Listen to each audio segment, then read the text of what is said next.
G'day ladies and gents, Full Face here, coming at you live and direct from Bunbury, Western Australia. Look what we have here. This is my new bike. I sold the Ninja, got this. Wasn't cool enough on the Ninja. No, I'm joking.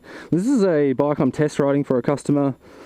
This is a 1979 Yamaha XT500. Spent most of its life on the farm. And it's an old bloke's. It's just come in for a bit of a tune-up. We've just done the valves on it and a few other bits and pieces. Look at the stand on it. Look at it. It's on the piss. Look at this thing. Look at the angle. So gangster. So, I'm going to take you for a little bit of a ride, for a bit of a treat today. I've been a bit slow on the vlogs, and I'll tell you why in a future video. But yeah, I've had some things come up. So, 1979 Yamaha XT500. I had the biggest trouble even getting this thing started before, so I'm going to have a go at it and we're going to go for a ride. Let's go.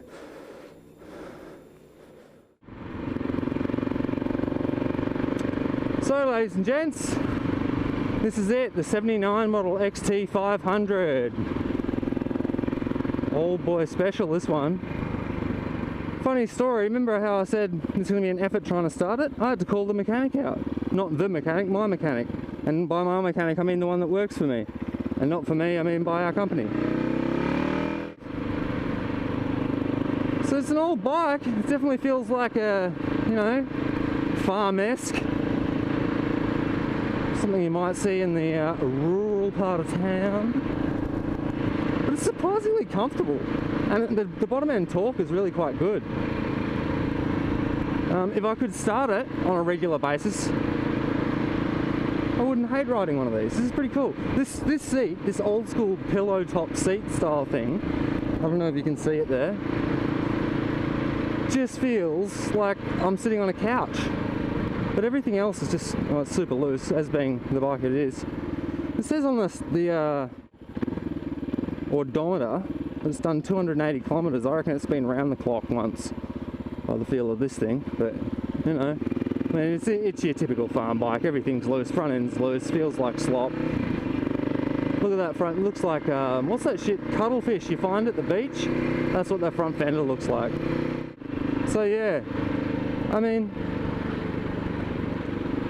it's, as one of the guys was saying to me earlier, these old bikes have got their own personalities, you know what I mean? You gotta be with them for the long run to get to love them. And I can totally agree with that. I don't mind this old thing, it's pretty cool. And yeah, I don't really know what to say about it besides it is what it is, man. This thing's had its day. Served its purpose, it's had its time, but it's a classic, you know. I love the metal tank. You know, I thought I hated like those old school looks when you look at them from the side. I'm used to looking at new bikes and stuff like that, being an 80s child or a late 80s child. But when you're sitting on it, it's sort of just, I don't know, has its own patina, gives it its own sort of feel when you jump on it, you know what I mean? Like, you might look at it and go, yeah, it's an old piece of shit, but I don't know. It's got a bit of a feel to it. It definitely has character. It definitely has character. And the whole thing's vibrating through the arms. We can hardly see the tacho at the moment because it's just thumping away. She's a cool bike, man.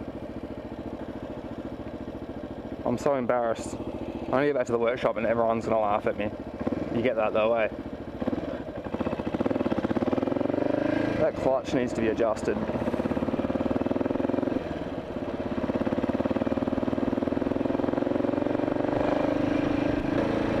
You think about letting the clutch out and you just about stall it. Full herbs. Yeah, so she's all about bottom end grunt.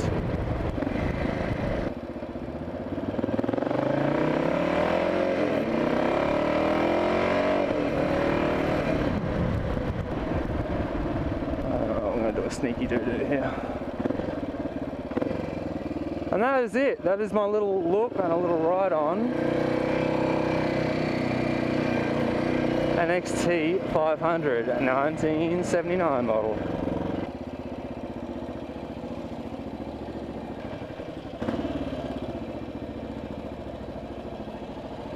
How embarrassing.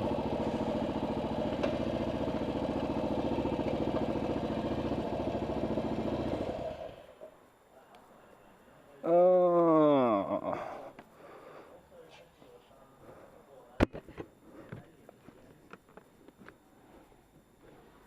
There it is. I don't really care about the number plate, it's not my bike.